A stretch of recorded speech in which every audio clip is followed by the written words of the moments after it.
لیکن ایاز حیدر صاحب، عباس کے خلاف انکوائری کا حکم میں نے نہیں دیا. اب منسٹر صاحب بول رہے تھے. میں نے تو اس پورے معاملے کی تحقیقات کا حکم دیا ہے، اور یہ آرڈر میں نے کسی خاص شخص کو فوکس بنا کر تو نہیں دیا. اور ایاز حیدر کہنے لگا، ارے سر جی، بات تو ایک ہی ہو جاتی ہے نا. عباس کے خلاف انکوائری کروائی جائے یا پھر اس واقعے کے بارے میں، دونوں میں کوئی فرق تو نہیں ہے نا. لیکن انکوائری تو مجھے کروانی ہی ہے، کیونکہ جسٹس نیاز نے پبلکلی آپ کے بیٹے کو مجرم ٹھہرایا ہے، اور آفیشلی ہائی کورٹ کے چیف جسٹس نے اس واقعے پر احتجاج بھی کیا ہے. اور پھر ایاز حیدر فوراً سے بولے کہ جسٹس نیاز کے الزامات بے بنیاد ہیں، میں آپ سے پہلے ہی. اور چیف منسٹر نے اس کی بات کاٹ دی. ان کے الزامات اتنے بھی بے بنیاد نہیں ہیں. پوسٹ مارٹم کرنے والے ڈاکٹر سے تفصیلی بات ہوئی ہے میری. انہوں نے اعتراف کیا ہے کہ موت کا وقت وہ نہیں تھا جو انہوں نے دیا ہے. جسٹس نیاز نے جس وقت امتنان صدیقی سے بات کی تھی، اس وقت ان کا بیٹا زندہ تھا، اور ان کے فون پر امتنان صدیقی سے بات کرنے کے تقریباً 1 گھنٹے بعد اس کی موت ہوئی تھی. اب چیف منسٹر ایاز حیدر کے چہرے پر نظریں جمائے بول رہے تھے، اور ایاز حیدر کے چہرے کی رنگت میں کوئی تبدیلی نہیں آئی. وہ بالکل پرسکون انداز میں چیف منسٹر کی بات سن رہے تھے. ڈاکٹرز نے یہ بھی اسے بتایا ہے کہ ان چاروں کی موت بہت قریب سے گولیاں لگنے سے ہوئی ہے، زیادہ سے زیادہ 7 یا 8 فٹ کے فاصلے سے، اور کچھ گولیاں کم فاصلے کی وجہ سے ان کے جسم کے آر پار بھی ہو گئی ہیں. اور اب چیف منسٹر ایک بار پھر سگار کی راکھ چھاڑ رہے تھے، اور ایاز حیدر پلکیں جھپکائے بغیر ان کا چہرہ دیکھ رہے تھے، یوں جیسے وہ انہیں کوئی بہت دلچسپ کہانی سنانے میں مصروف تھے. اور ہاں، یہ جان کر بھی آپ خاصے محسوس ہوں گے کہ چاروں کے جسم سے ملنے والی گولیاں ایک ہی رائفل سے چلائی گئی ہیں. اب پولیس فورس میں کتنے ماہر نشانہ باز ہیں یہ آپ بھی جانتے ہیں، اور میں بھی. کیا یہ حیران کن بات نہیں کہ ایک پولیس مقابلے کے چاروں مجرم ایک ہی پولیس والے کا نشانہ بنے؟ چیف منسٹر کے چہرے پر ایک عجیب سی مسکراہٹ تھی. یہاں پہ جو چیف منسٹر صاحب ہیں وہ کافی نیوٹرل رول پلے کر رہے ہیں، نہ تو وہ ایاز حیدر کا ساتھ دے رہے ہیں اور نہ ہی چیف جسٹس نیاز کی، بلکہ ان کے سامنے جو باتیں آ رہی ہیں وہ ان کی بنیاد پہ بات کر رہے ہیں اور اپنے شک و شبہات کا اظہار کر رہے ہیں. اور پھر وہ کہنے لگے کہ ڈاکٹرز کے مطابق وہ چند منٹوں کے فرق سے تقریباً ایک ہی وقت میں مرے ہیں، لیکن پولیس کا کہنا ہے کہ مقابلہ 2 گھنٹے تک جاری رہا اور 4 مختلف جگہوں پر انہیں شوٹ کیا گیا. چلو مان لیتے ہیں، مگر پھر کم از کم موت کے وقت میں 10-15 نہیں تو 8-10 منٹ کا تو فرق ہونا چاہیے نا. اور ان کی آواز میں اب کچھ تلخی جھلکنے لگی تھی. اور ڈاکٹرز کا یہ بھی کہنا ہے کہ جسٹس نیاز کے بیٹے کو موت سے پہلے اچھے خاصے تشدد کا بھی سامنا کرنا پڑا. اس کی پسلی کی کچھ ہڈیوں میں فریکچرز تھے اور جسم پر چوٹوں کے کچھ نشانات بھی تھے. اب آپ اس کے بارے میں کیا کہتے ہیں؟ انہوں نے کچھ طنزیہ انداز میں ایک اور کش لیتے ہوئے کہا. اور پھر ایاز حیدر نے اسی پرسکون انداز میں کہا کہ میں تو صرف یہی کہوں گا کہ ایسے ڈاکٹرز پر کیس چلنا چاہیے، انکوائری تو ان کی ہونی چاہیے. جو ڈاکٹر پہلے ایک بیان دے رہے تھے پھر دوسرا، ان پر اعتماد کیسے کیا جا سکتا ہے؟ آپ نے ان سے یہ نہیں پوچھا کہ پوسٹ مارٹم رپورٹ میں انہوں نے سب کچھ کیوں نہیں بتایا؟ ایاز حیدر نے بڑے پرسکون انداز میں کہا، جس پرسکون انداز میں وہ چیف منسٹر کی ساری گفتگو سنتا رہا تھا. پوچھا تھا ایاز صاحب ہم نے ان سے، لیکن انہوں نے کہا کہ عباس حیدر نے پوسٹ مارٹم رپورٹ بدلنے پر مجبور کیا ہے. اور ایاز چیف منسٹر کی بات پر بے اختیار ہنسے۔ مگر سوال تو یہ پیدا ہوتا ہے نا کہ عباس نے ایسے کیوں کیا؟ جی، اسی سوال کا جواب لینے کے لیے تو میں نے آپ کو یہاں بلایا ہے۔ آپ بتائیے نا کہ عباس نے یہ سب کیوں کیا؟ اور اب ایاز حیدر پوچھنے لگے کہ کیا آپ کی عباس سے بات ہو چکی ہے؟ اور انہوں نے کہا کہ ہاں۔ تو یہ سوال آپ اس سے کر سکتے تھے نا سر، وہ زیادہ بہتر طریقے سے آپ کو ان سب باتوں کے بارے میں بتاتا۔ اور پھر چیف منسٹر کہنے لگے کہ ڈاکٹر سے میری بات چند گھنٹے پہلے ہوئی تھی، جبکہ عباس سے بات میری کل ہوئی تھی۔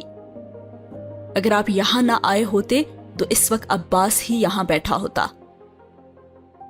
اور میں آپ سے سچ سننا چاہتا ہوں، کیا جسٹس نیاز کی فیملی کے ساتھ آپ کے کوئی اختلافات تھے؟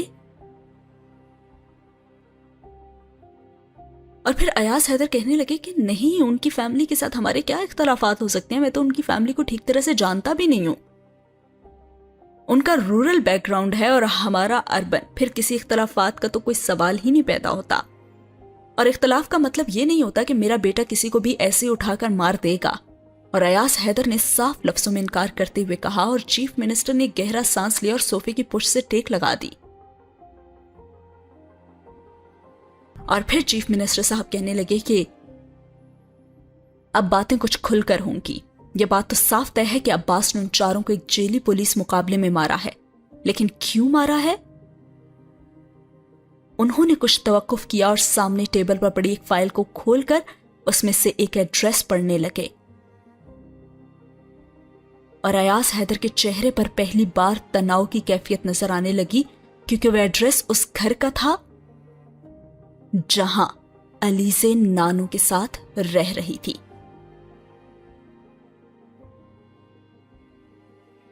یہ دیکھیے، یہ ایڈریس اس گھر کا ہے جہاں آپ کی والدہ آپ کے والد کے انتقال کے بعد رہ رہی ہیں، اور ان کے ساتھ آپ کی ایک بھانجی بھی رہتی ہے، علیزے سکندر۔ اب وہ خاموش ہو گئے اور فائل میں موجود کاغذات کو دیکھنے لگے، اور پھر انہوں نے وہ فائل واپس ٹیبل پر رکھ دی اور ایاز حیدر کو دیکھنے لگے۔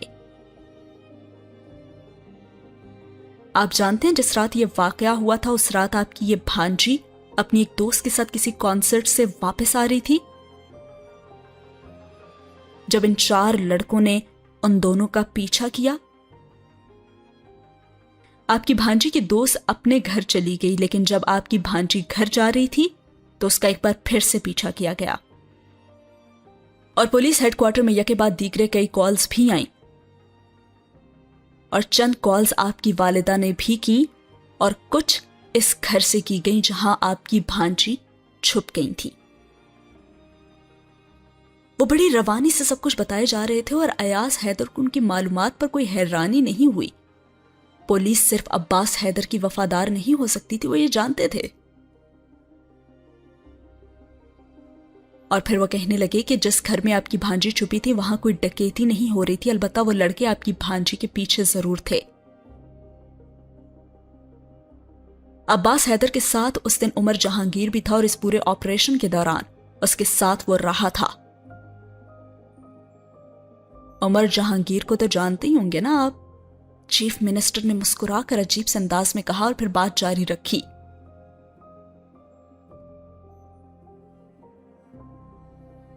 عباس نے اس پورے علاقے کا گھیراؤ کر لیا اور اس گھر تک بھی پہنچ گیا۔ وہ لڑکے اس وقت تک فرار ہو چکے تھے، اور اس کے بعد کیا ہوا یہ بتانے کی ضرورت ہے یا اتنا ہی کافی ہے؟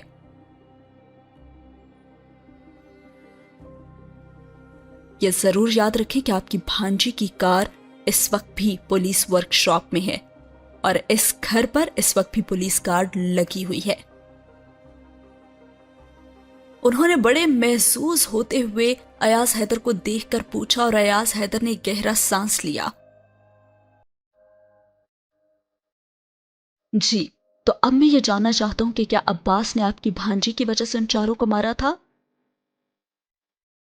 کیا صرف اس لیے کہ ان چاروں نے آپ کی بھانجی کا پیچھا کیا تھا، یا پھر اس لیے کہ آپ کی بھانجی ان میں سے کسی کے ساتھ انوالو تھی؟ خاص طور پر جسٹس نیاز کے بیٹے کے ساتھ، کیونکہ اس کے علاوہ باقی کسی پر اتنا تشدد تو نہیں کیا گیا۔ اور یقین مانے آپ کو یہاں بلوانے کی وجہ یہی تھی کہ یہ باتیں آمنے سامنے ہو سکے۔ عباس صورتحال کی سنگینی کو انڈر ایسٹیمیٹ کر رہا ہے، آپ یقیناً ایسا نہیں کریں گے۔ اب یہ آپ کو طے کرنا ہے کہ آپ ابھی بھی مجھے سچ بتائیں گے یا پھر وہی سب باتیں دہرائیں گے جو پہلے دہرا رہے تھے۔ اور یہ بات ضرور ذہن میں رکھی کہ ایسا کرنے کی صورت میں انکوائری ٹیم کو پوری اتھارٹی میں دے دوں گا، اور جو کچھ اس وقت میرے سامنے اس فائل میں پڑا ہے وہ یقیناً ان تک ضرور پہنچ جائے گا۔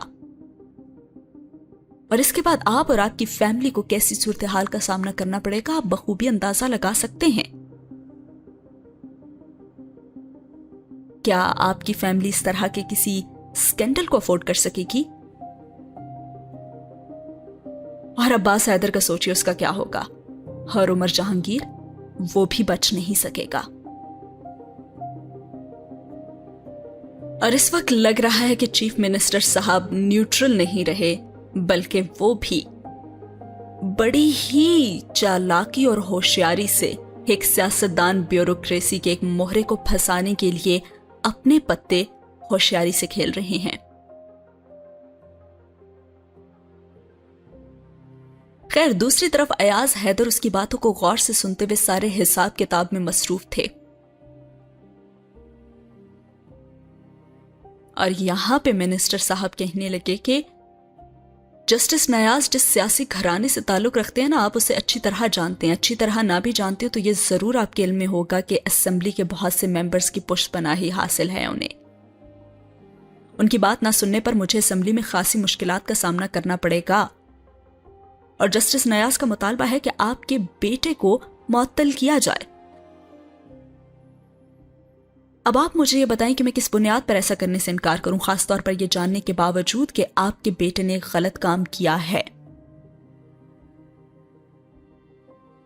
اور یہاں پہ ایاز حیدر نے اپنی چپ توڑی اور کہنے لگے، میرے بیٹے نے کوئی غلط کام نہیں کیا، نہ عباس نے نہ عمر جہانگیر نے۔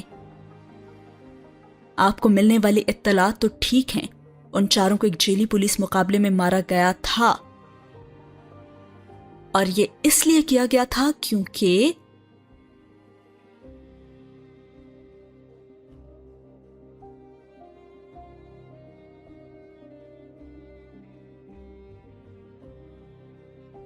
اب اس سب کے بعد ایاز حیدر نے کون سی سچائیاں بتائیں وہ یہاں پہ نہیں بتائی گئیں۔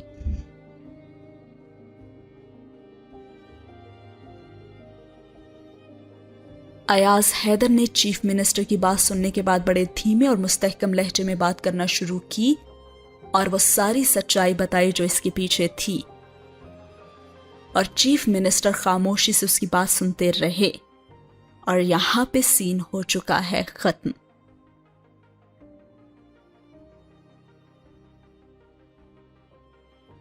اب ان دونوں کے درمیان کیا بات ہوئی، ہوپ فلی آنے والے سینز میں ہمیں پتہ چل جائے گی۔ بڑھتے ہیں اگلے سین کی طرف، اور اگلے سین میں ابھی بھی علیزے لاؤنج میں نانو کے ساتھ بیٹھی ہوئی تھی جب اسے باہر پورچ میں کسی گاڑی کے رکنے کی آواز آئی، اور نانو سے کہنے لگی کہ لگتا ہے شہلا آئی ہے، اور علیزے نے کچھ الجھے ہوئے انداز میں کہا، نہیں یہ شہلا کی گاڑی کی آواز نہیں ہے نانو۔ اور اسی وقت عمر لاؤنج کا دروازہ کھول کر اندر داخل ہوا، اور علیزے بے اختیار خوش ہو گئی۔ اسے ایک امید کی کرن نظر آ گئی، لیکن بیچاری جانتی نہیں ہے کہ عمر بھی سب میں شامل ہے۔ بہت کنفیوژن ہے بھائی، کیا چل رہا ہے؟ کچھ دیر پہلے وہ بے بسی کی جس احساس سے دوچار تھی وہ یکدم غائب ہو چکا تھا، کیونکہ عمر آ چکا تھا، اور عمر کا لہجہ بالکل خوشگوار نہیں تھا، اس کے چہرے پر سنجیدگی تھی، اور وہ کہنے لگا، ہیلو۔ اور پھر نانو کہنے لگی کہ اچھا ہوا عمر تم آ گئے، یہ علیزے تو بہت ہی پریشان ہو رہی تھی، فون بھی ڈیڈ ہے، اور باہر موجود پولیس گارڈ نے کسی کو اندر آنے اور باہر جانے سے بالکل ہی منع کیا ہوا ہے۔ علیزے تو مارکیٹ تک جانا چاہتی تھی، تم اسے لے جاؤ اب۔ نانو نے عمر کو دیکھتے ہی اپنی ایک لسٹ جاری کر دی، اور اور عمر نے علیزہ کو بڑے غور سے دیکھتے ہوئے کہا مارکیٹ تک، لیکن کس لیے؟ اور وہ اب اس کے قریب صوفے پر بیٹھ گیا تھا۔ وہ شہلا کو فون کرنا چاہتی ہے نا؟ نانو نے کہا۔ کس لیے فون کرنا چاہتی ہے؟ وہ اسے بلانا چاہ رہی ہے نا یہاں پہ۔ اچھا تو ٹھیک ہے، میرا موبائل لے لو اور اس پر کال کر لو اس سے۔ عمر نے اپنا موبائل اس کی طرف بڑھاتے ہوئے کہا، اور علیزہ نے اس سے موبائل لے لیا اور اٹھ کر کھڑی ہو گئی۔ اور تبھی عمر اسے کہنے لگا کہاں جا رہی ہو تم؟ اور اس نے کہا کہ اپنے کمرے میں۔ اور عمر نے بھی کہا کہ نہیں، میرے سامنے بات کرو شہلا سے۔ اور نانو نے مداخلت کی اور کہنے لگی ہاں علیزہ یہیں فون کر لو نا۔ اور علیزہ نے چونک کر عمر کو دیکھا اور اس کے چہرے پر سنجیدگی کے علاوہ کچھ بھی نہیں تھا۔ نہیں نانو، میں یہاں فون نہیں کر سکتی، اس نے لاؤنج سے نکلتے ہوئے کہا۔ اور عمر بھی اٹھ کھڑا ہوا اور کہنے لگا گرینی میں بھی آتا ہوں۔ اور علیزہ نے چلتے چلتے عمر کو کہتے سنا اور اب وہ اسی کی طرف آ رہا تھا اور علیزہ کچھ حیران ہو کر اسے دیکھنے لگی۔ وہ اب اس کے قریب آ کر بڑی نرمی سے اس کے ہاتھ سے موبائل لے رہا تھا اور کہنے لگا کہ آؤ تمہارے کمرے میں چلتے ہیں، کچھ باتیں کرنی ہیں تم سے۔ وہ قدرے مدھم مگر مستحکم آواز میں کہہ رہا تھا اور وہ اس کے ساتھ چلتے ہوئے بولی ہاں مجھے بھی آپ سے کچھ باتیں کرنی ہیں، چلیں چلتے ہیں۔ اور اب وہ دونوں اس کے کمرے میں آ گئے تھے اور کمرے کا دروازہ بند کرتے ہی علیزہ نے عمر سے کہا آپ نے دیکھا عباس نے ان چاروں کے ساتھ کیا کیا ہے؟ اور عمر نے اس کی بات کا جواب دینے کے بجائے اس سے کہا اچھا علیزہ پہلے بیٹھ تو جاؤ اور پھر بات کرتے ہیں۔ اور وہ صوفے پر بیٹھ گئی۔ آپ کو پتا ہے عباس نے ان چاروں کو قتل کر دیا یہ کہہ کے کہ وہ پولیس مقابلے میں مارے گئے، اور یہ سب تو جھوٹ ہے، آپ تو اچھی طرح جانتے ہیں نا، سب کچھ آپ ہی کے سامنے تو ہوا تھا۔ اور اب عمر بھی خود دوسرے صوفے پر بیٹھ گیا تھا اور بڑے اطمینان سے اسے دیکھ رہا تھا۔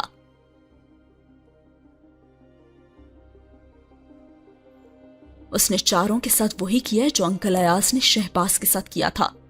مجھے اب آپ کی بات پر یقین آ گیا، آپ تب سچ کہہ رہے تھے واقعی میں۔ وہ کہتی جا رہی تھی اور عمر نے کسی بھی رد عمل کا اظہار نہیں کیا تھا۔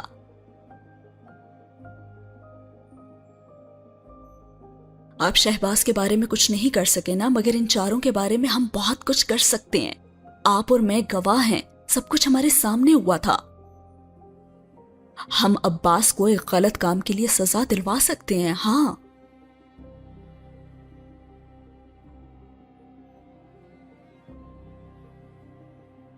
ہر عمر اب بھی بے تاثر چہرے کے ساتھ بس اسے دیکھ رہا تھا۔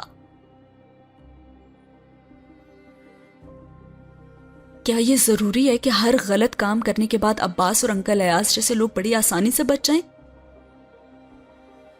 کبھی تو انہیں یہ احساس ہونا چاہیے نا کہ وہ غلط کر رہے ہیں۔ وہ ہر غلط کام غلط طریقے سے کرتے ہیں اور ان کے نزدیک انسانی زندگی کی کوئی اہمیت ہی نہیں ہے۔ ایسا کیوں؟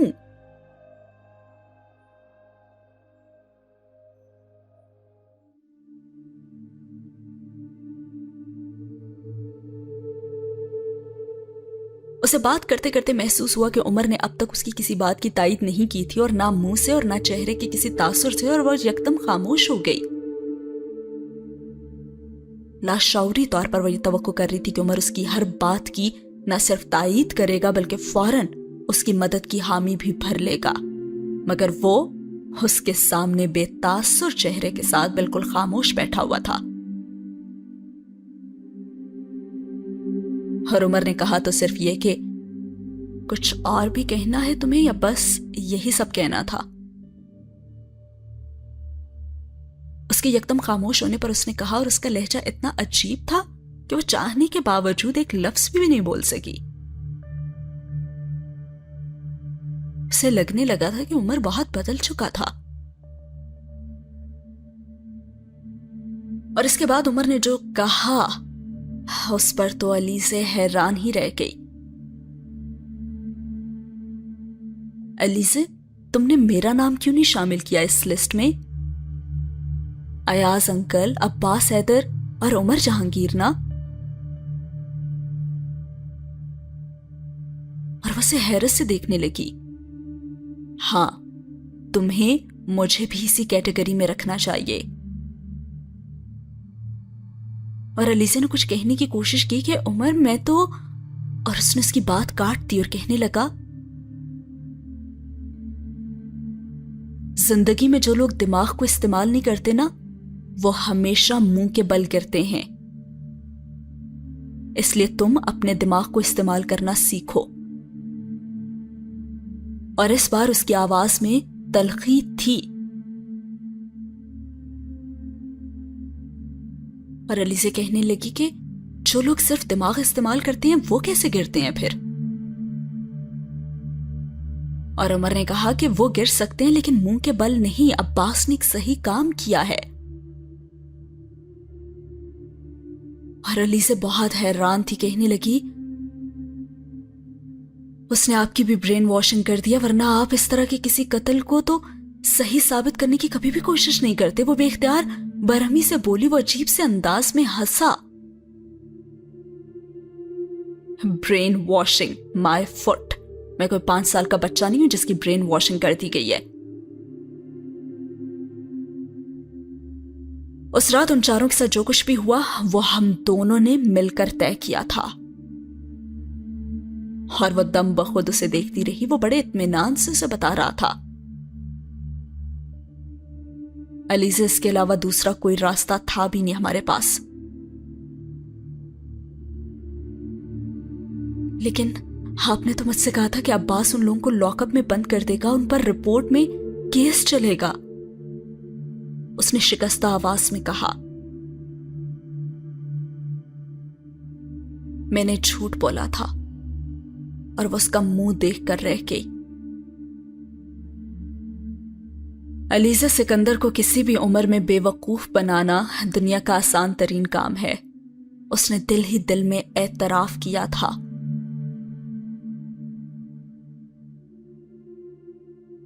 میں لوگوں کو جاننے اور پرکھنے میں آج بھی اتنی ہی ناکام ہوں جتنا پہلے تھی. کوئی بھی ڈگری، کوئی بھی تجربہ میری سمجھداری میں اضافہ نہیں کر سکتا. میں کبھی بھی لوگوں کے لفظوں میں چھپے ہوئے اصل مفہوم تک نہیں پہنچ سکتی. یا پھر شاید عمر جہانگیر وہ شخص ہے جس کے لفظوں کو میں کبھی جانچنا نہیں چاہوں گی. اس نے یہ سب کچھ دل ہی دل میں سوچا اور عمر سے کہا تو صرف یہ جھوٹ بولنے کی آپ کو کیا ضرورت تھی؟ آپ مجھے صاف صاف بتا سکتے تھے نا. ہاں، تو میں صاف صاف بتاتا تھا کہ جو حماقت تم اب کر رہی ہو وہ تم اسی وقت کرنا شروع کر دیتی. اس کی آواز میں اس پر ترشی تھی. کیا کرنا شروع کر دیتی میں؟ تم بہت اچھی طرح سے جانتی ہو کہ تم کیا کر رہی ہو. اس کی آواز میں اب تنبیہ تھی. نہیں، میں نہیں جانتی میں کیا کر رہی ہوں، آپ بتائیں مجھے. اور پھر اس نے صاف صاف کہا، عباس کو فون پر کیا کہا ہے تم نے؟ وہ چند لمحے اسے گھورتے رہنے کے بعد بولا. اور علیزے کو اب کوئی خوش فہمی باقی نہیں رہی تھی. اس کا ایک اور اندازہ بالکل غلط ثابت ہوا تھا اور وہ جان گئی تھی کہ وہ یہاں کس کے لیے آیا تھا. عباس کو بچانے کے لیے یا پھر شاید اپنے آپ کو بچانے کے لیے. بہت خوب. اگر آپ کو یہ پتا ہے کہ میں نے عباس کو فون کیا تھا تو پھر یہ بھی پتا ہوگا کہ میں نے کیوں کیا تھا. اس نے اپنی آواز پر حتی المقدور قابو پاتے ہوئے کہا. اور عمر نے بھی تیز آواز میں کہا کہ تم اپنے لیے اور دوسروں کے لیے پرابلمز پیدا کرنے کی کوشش مت کرو علیزے. میں تو کسی کے لیے پرابلمز پیدا نہیں کر رہی. میں صرف وہ کر رہی ہوں جسے میں ٹھیک سمجھتی ہوں.